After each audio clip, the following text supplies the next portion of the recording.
فيلم كله إلا كده، إخراج أشهر خواجة في السينما المصرية.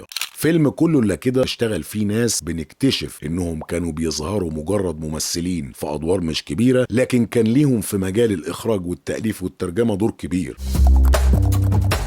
في ممثل اسمه إدموند تويما كان دايما بيلعب دور الخواجة، هو اللي أخرج فيلمنا، وهو صاحب قصة فيلم نشيد الأمل لأم كلثوم، واشتغل في مجال الإنتاج وكان له دور كبير في السينما المصرية.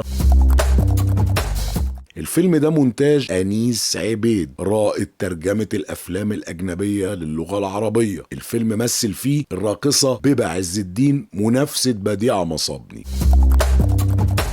اشتغل في الفيلم محمد كمال المصري صاحب شخصية شرفنطح، عبد الحميد زكي اللي كان بيظهر في أدوار صغيرة في أفلام قديمة لكنه كان حكاية، كان مدير إنتاج لأكتر من 20 فيلم، منها الأيدي الناعمة، عائشة، لعبة الست وغيرها، وكان بيألف ويأدي مونولوجات على المسارح وفي الإذاعة المصرية وهو شاب. أخرج فيلم سينمائي اسمه أنا الشرق سنة 1958 اللي قام ببطولته النجمة العالمية كلود جودار وجميل راتب وحسين رياض وجورج أبيض وتوفيق الدقن. فيلم كله إلا كده إنتاج شركة الأفلام الناطقة المصرية بروسبيري وكارلو بوبا. اللي أخرج الفيلم إدموند تويما، تأليف محمد يونس القاضي، الشاعر المصري اللي قدم أغاني يا عزيز عيني ويا ماما بيضة وزوروني كل سنة مرة وغيرها، وهو ده الفيلم الوحيد اللي كتبه.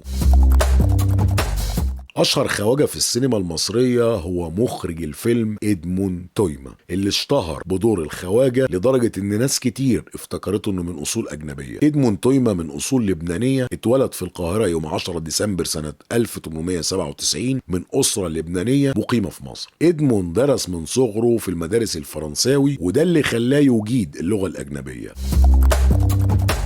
دخل مجال التمثيل عن طريق شغله في الإدارة في فرقة رمسيس مع يوسف وهبي، وخصوصا ان الفرقة كانت ليها اتجاه في الوقت ده انها تقدم الروايات العالمية. إدموند كان من ضمن اعضاء لجنة التأليف والترجمة في الفرقة، وكان دورها انها تختار النصوص الأجنبية عشان تترجمها وتقتبسها. اشتهر تويما في المسرح والسينما بترجمته للنصوص الأجنبية، ودخل مجال السينما واشتهر بدور الخواجة في أفلام مهمة في تاريخ السينما المصرية. اشتغل أعمال سينمائية كتير، ساب رصيد من الأعمال حوالي 100 فيلم. اتوفى سنة 75، الله يرحمه. تابعونا.